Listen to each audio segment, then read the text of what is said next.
ఎముకలు కొరికే చలిలో తెలంగాణ రాజకీయాలు ఒక్కసారిగా హీటెక్కాయి. తెలంగాణ రాజకీయం అతి త్వరలో ఊహించని మలుపు తిరిగే అవకాశం ఉందనే అభిప్రాయాలు వ్యక్తమవుతున్నాయి. ఇందుకు కారణం ఫార్ములా ఈ కార్ రేస్ వ్యవహారం. ఈ కేసులో కేటీఆర్ ని విచారించి అరెస్టు చేస్తారు అనే ప్రచారం జోరుగా జరుగుతోంది. బీఆర్ఎస్ వర్కింగ్ ప్రెసిడెంట్ కేటీఆర్ ను అరెస్టు చేస్తారనే ప్రచారం జోరుగా సాగుతోంది. ఫార్ములా ఈ కార్ రేస్ వ్యవహారంలో కేటీఆర్ ను తెలంగాణ ఏసీబీ ప్రశ్నించి అరెస్టు చేసే అవకాశం ఉందని కాంగ్రెస్ కీలక నేతలు పదే పదే వ్యాఖ్యానిస్తున్నారు. తాజాగా కేటీఆర్ పై కేసు నమోదు చేయడానికి గవర్నర్ అనుమతి ఇచ్చారని, అతి త్వరలోనే దీనిపై సీఎస్ నుంచి అధికారిక ఆదేశాలు ఏసీబీకి వెళ్తాయని అంటున్నారు. దీంతో తెలంగాణ రాజకీయాలు ఒక్కసారిగా వేడెక్కాయి. ఈ వ్యవహారానికి సంబంధించిన 10 ముఖ్యమైన అంశాలు ఇలా ఉన్నాయి. ఫార్ములా ఈ కార్ రేస్ లో కేటీఆర్ పై కేసు నమోదుకు గవర్నర్ అనుమతి ఇచ్చారు. గవర్నర్ అనుమతిని ఏసీబీకి పంపాలని కేబినెట్ నిర్ణయించింది. దీంతో కేసు నమోదు, విచారణ వేగవంతమయ్యే అవకాశం ఉంది. ఫార్ములా ఈ కార్ రేస్ కు సంబంధించి అనుమతి లేకుండానే హెచ్ఎండిఏ ఒప్పందం చేసుకోవడం,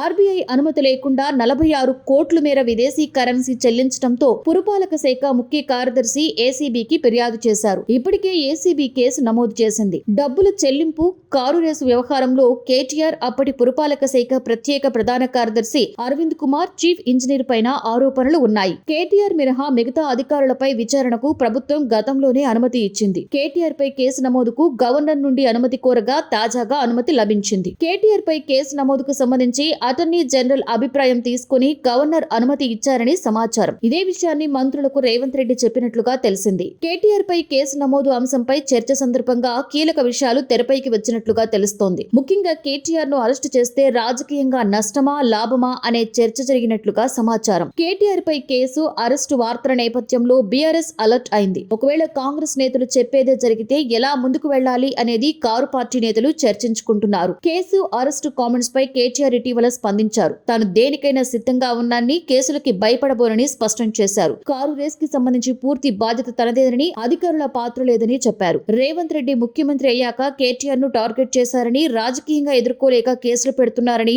బీఆర్ఎస్ ఆరోపిస్తోంది. కేటీఆర్ ని జైలుకి పంపడమే రేవంత్ లక్ష్యంగా కనిపిస్తోందని ఆరోపిస్తోంది. కాంగ్రెస్ పార్టీలోని కొందరు నేతలు కేటీఆర్ పై కేసు నమోదు, అరెస్టు వంటి పరిణామాలను వ్యతిరేకిస్తున్నట్లుగా తెలిసింది. ఇష్యూ ఏదైనా కేటీఆర్ ని అరెస్టు చేస్తే సింపతి, మైలేజ్ బీఆర్ఎస్ పార్టీకి వెళ్తుందని, కాంగ్రెస్ పార్టీకి ఇబ్బందులు తప్పవని హస్తం పార్టీ ఎమ్మెల్యే ఒకరు చెప్పారు. ప్రభాత సూర్యుడు జాతీయ తెలుగు దినపత్రిక.